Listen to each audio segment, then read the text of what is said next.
Hi there, Professor Barber here. This lesson is titled Transformations of Functions.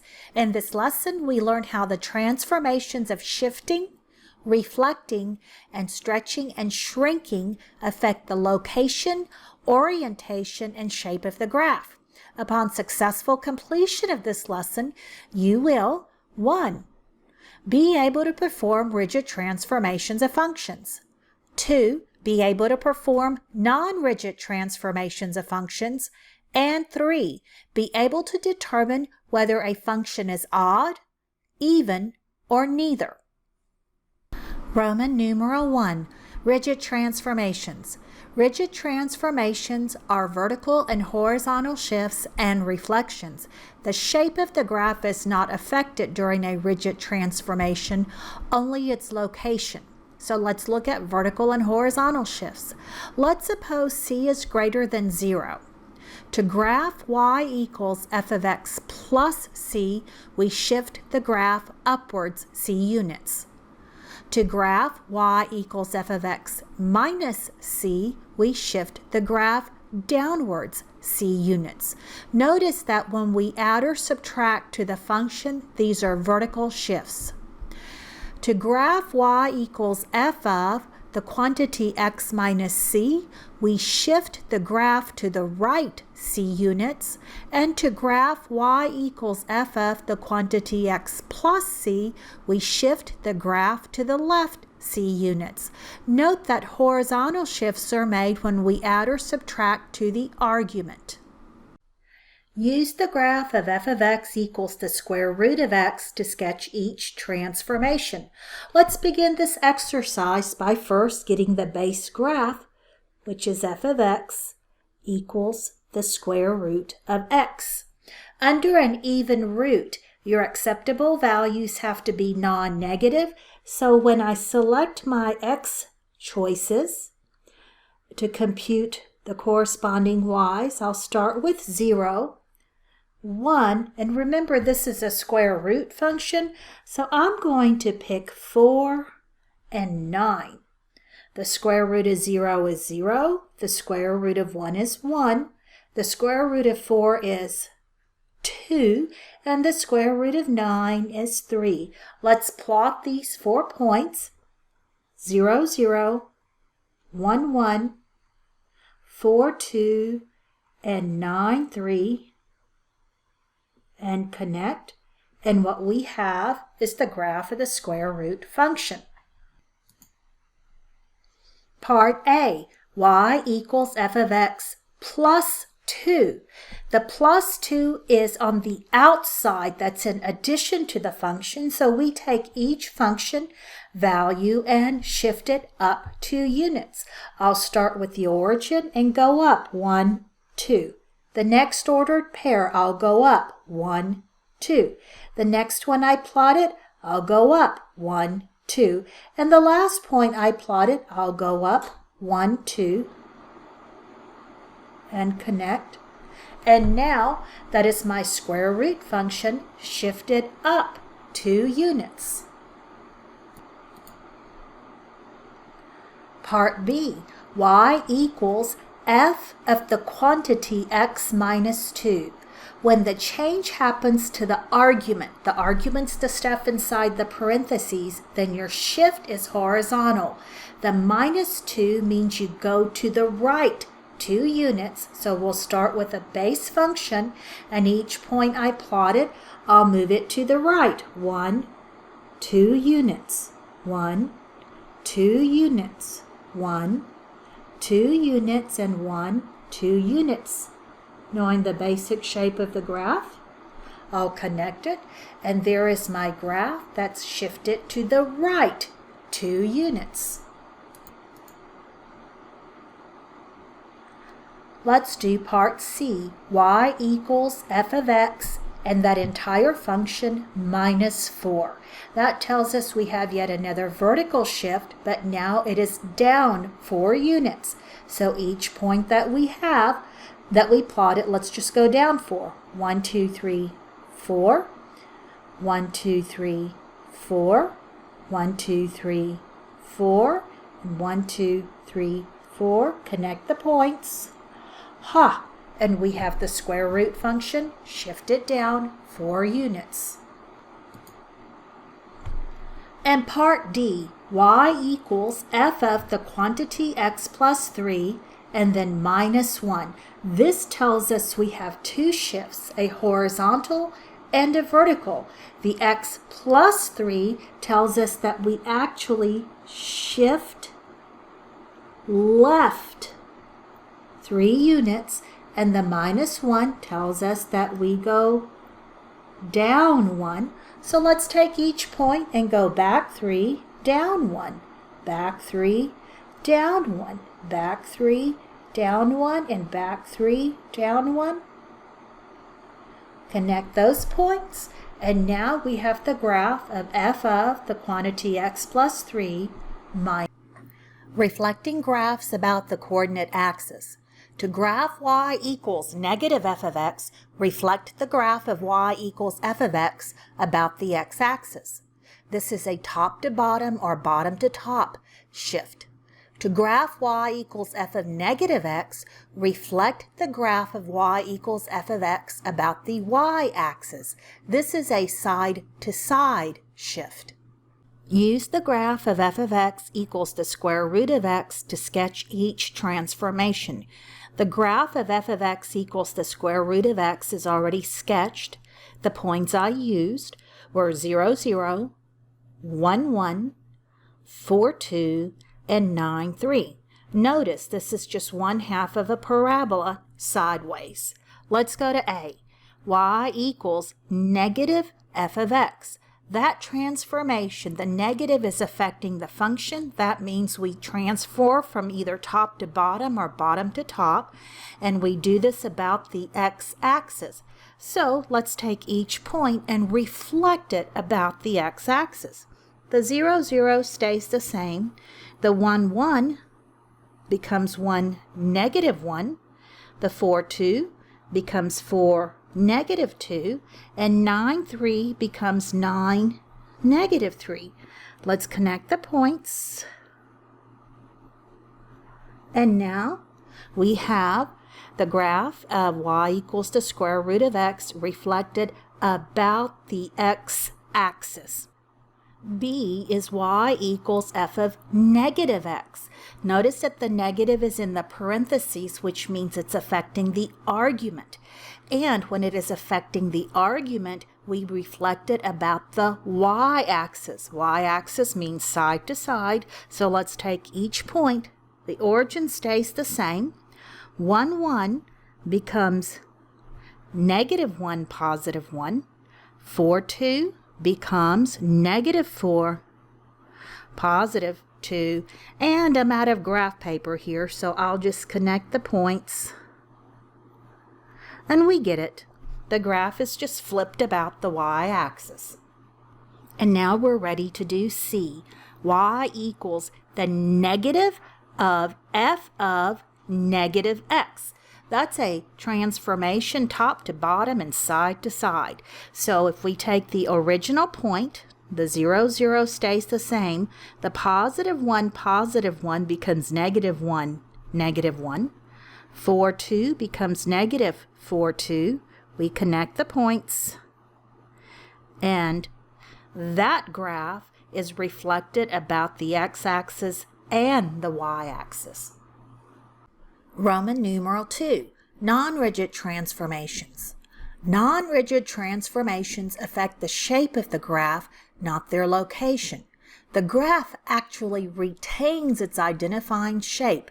These transformations stretch or compress that shape. So, let's assume A is greater than 1 and 0 is less than B is less than 1. A vertical stretch by a factor of A that's a number greater than 1 is indicated by y equals A times f of x, and a vertical shrink by a factor of B. B is a number between 0 and 1 is indicated by y equals B times f of x. In trig, a vertical stretch or compression affects what is more commonly called the amplitude. Continuing with the assumption that A is greater than 1 and B is between 0 and 1, A horizontal stretch by a factor of a is denoted by y equals f of, and in the argument, a times x, and a horizontal shrink by a factor of b is denoted by y equals f of, and in the parentheses, b times x. In trig, this graphical transformation affects what is called the period. Use the graph of f of x to sketch each transformation. The graph we're transforming consists of 4 connected line segments. The first segment increases from -5, -4, in quad 3 to -2, +1, in quad 2, decreases from -2, 1 in quad 2 to 1, -2 in quad 4, and increases from 1, -2 in quad 4 to 3, 3 in quad 1, and decreases from that point to 4, 1, also in quad 1. Let's look at y equals f of 1/2 of x.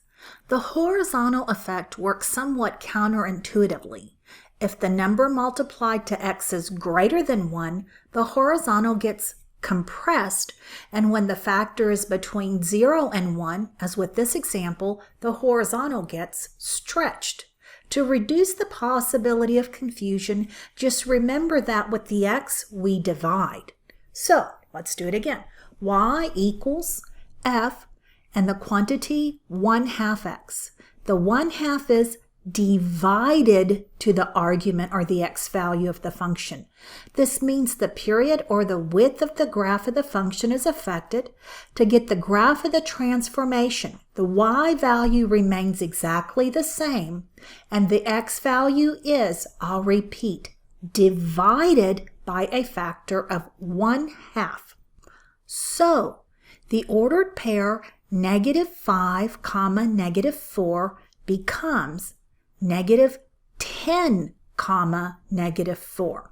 Remember, -5 divided by 1/2 is actually multiplying by 2. So, -2, 1 becomes -4, 1. Again, if you divide by a half, you're multiplying by 2.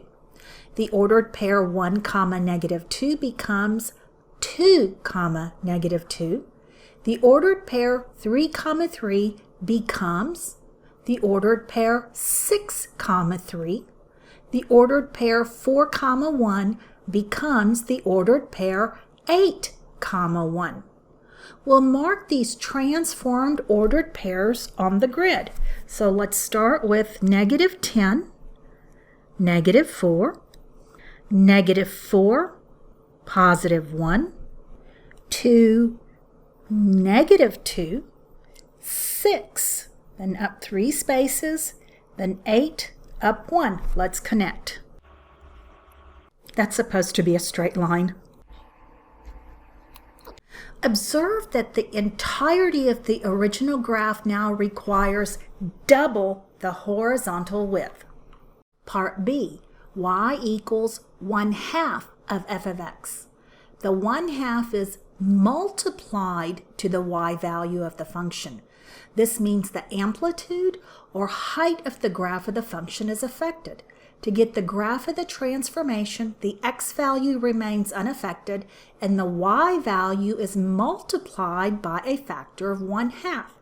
So, the ordered pair -5, -4 transforms to -5, -2. Remember, we are multiplying by 1/2. The ordered pair -2, 1 becomes -2, 1/2. The ordered pair 1, -2 transforms to the ordered pair 1, -2 multiplied by 1/2 is -1. The ordered pair 3, 3 becomes 3, 3/2. And finally, the ordered pair 4, 1 becomes 4, 1/2. Let's mark these transformed points on the grid. So we'll have -5, negative 2, negative 2, 1/2, 1, negative 1, 3. 3/2 is actually 1.5, and 4/2. Now we'll connect the points.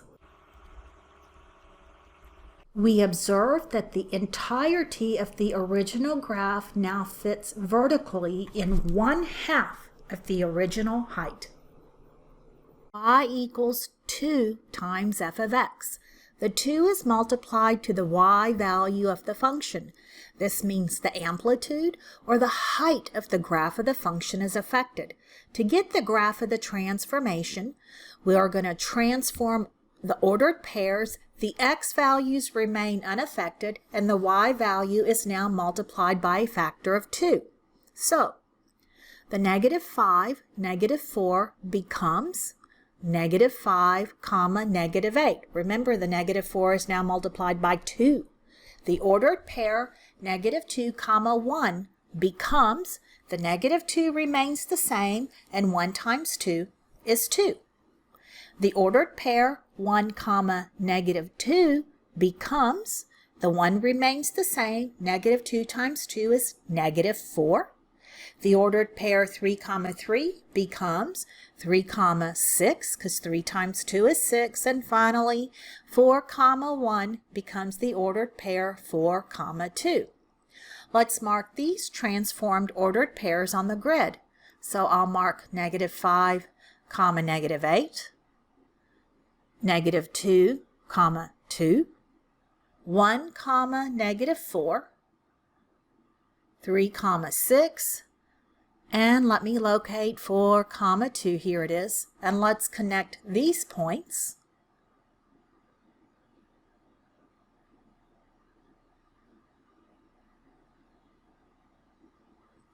Let's observe that the transformed graph is now twice the height of the original graph and still the same width. D. Y equals f of the expression 2x. Now remember, this is horizontal. It is in the argument. The 2 is divided to the argument, the x value of the function. This means the period or the width of the graph of the function is affected. To get the graph of the transformation, the y value remains the same, and the x value is divided by a factor of 2.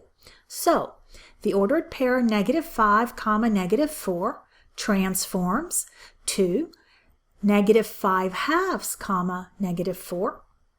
The negative 2, comma, 1 transforms to negative 1, comma, 2.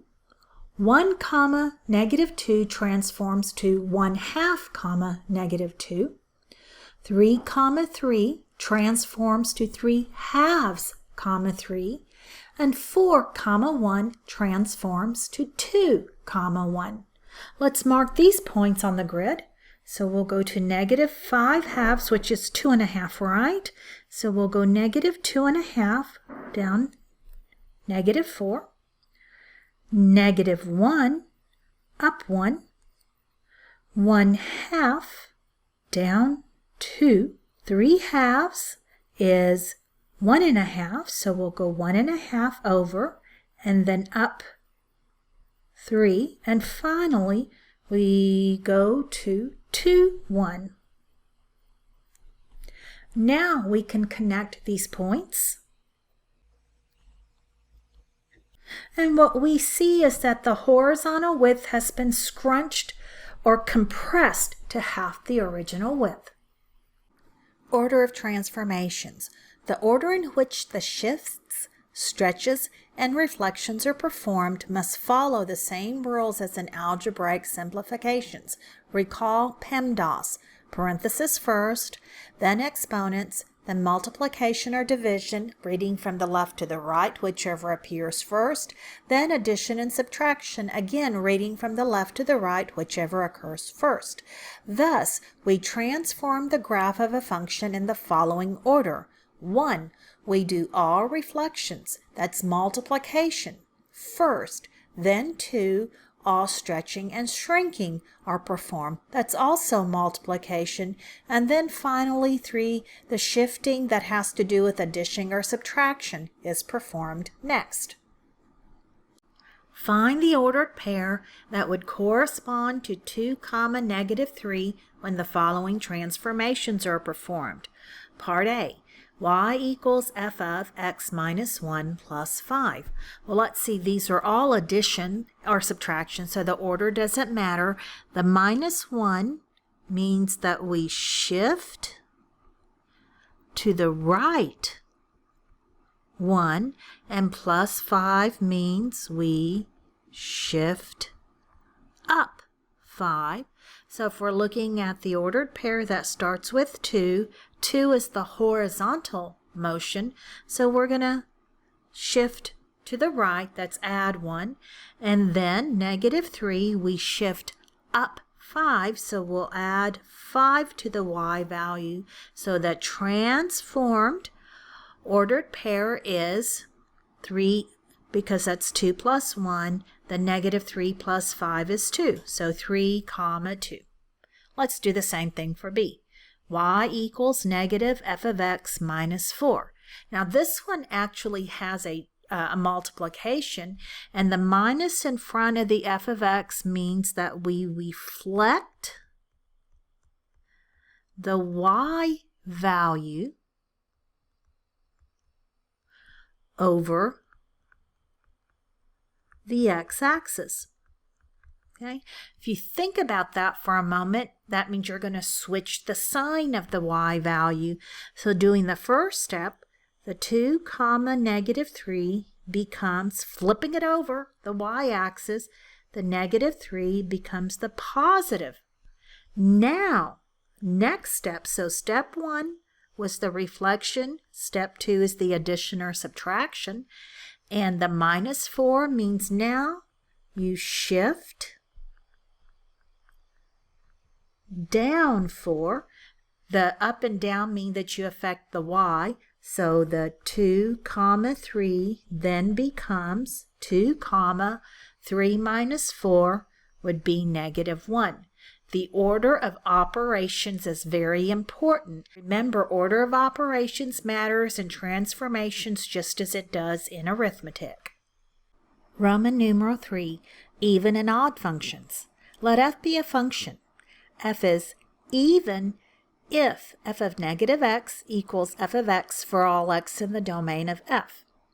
The graph of an even function is symmetric with respect to the y-axis. What that means is for a given image of a graph, let's say it's increasing from the third quadrant through the second and it touches the y-axis. If the function is even, then the image of that graph is reflected, just like looking in the mirror, on the other side of the y-axis. Now, let f be a function. We say f is odd, not peculiar, but odd, if f of minus x equals f of x for all x in the domain of f. What this means is that a graph is, well, let's say the graph of an odd function is symmetric with respect to the origin, and this is a difficult thing to visualize. If you're looking at ordered pairs, what you do is change the signs, SIGNs, of both the x and the y-axis. A typical and easy example of an odd function is the cubic function, and that is both symmetric with respect to the origin and an odd function. Determine whether the following functions are even, odd, or neither. A. F of x equals x to the fifth plus x. The definition of odd or even says if it's even, f of minus x equals f of x. If it's odd, f of minus x equals minus f of x. So let's compute f of minus x. That is, let's compute f of negative x. So we're going to substitute in negative x. Every place there is an x. So we've got negative x to the fifth plus, and in parentheses, negative x. Let's do some algebraic simplification. Negative x to the fifth means negative x times negative x times negative x times negative x. Yes, 5 times negative x. So this can also just as well be written as the negative of x to the fifth. And for the plus negative x, write it as negative x. Let's factor out a negative from each of those terms. Then we get negative of x to the fifth plus x. And lo and behold, that's the original function. We've got negative f of x. So we have shown that f of minus x equals minus f of x. And when you do that, we have demonstrated that this function is odd. Let's do a similar thing for part B. G of x equals 1 minus x to the fourth. We're going to compute g of minus x. So every place there's an x, replace it with negative x. 1 minus negative x to the fourth. That's equal to 1 minus a negative raised to an even power is even, so that's x to the fourth. So 1 minus x to the fourth is actually the original function g of x. We have demonstrated that g of minus x equals g of x. And so by the definition, that's an even function. Part C. H of t equals 2t minus t squared. Let's compute h of minus t. Every place there's a t, we'll replace it with a negative t. So you have 2 times negative t minus negative t quantity squared. The first term, the product of 2 and negative t becomes negative 2t. And on the second, the minus stays put, but a negative raised to an even number is t squared. So negative 2t minus t squared, and that does not look like 2t minus t squared. So what this has shown is that h of minus t does not equal minus h of t, and h of minus t does not equal h of t. These 3 dots looks like the corners of an equilateral triangle is read. Therefore, we say that h of t is neither odd or even.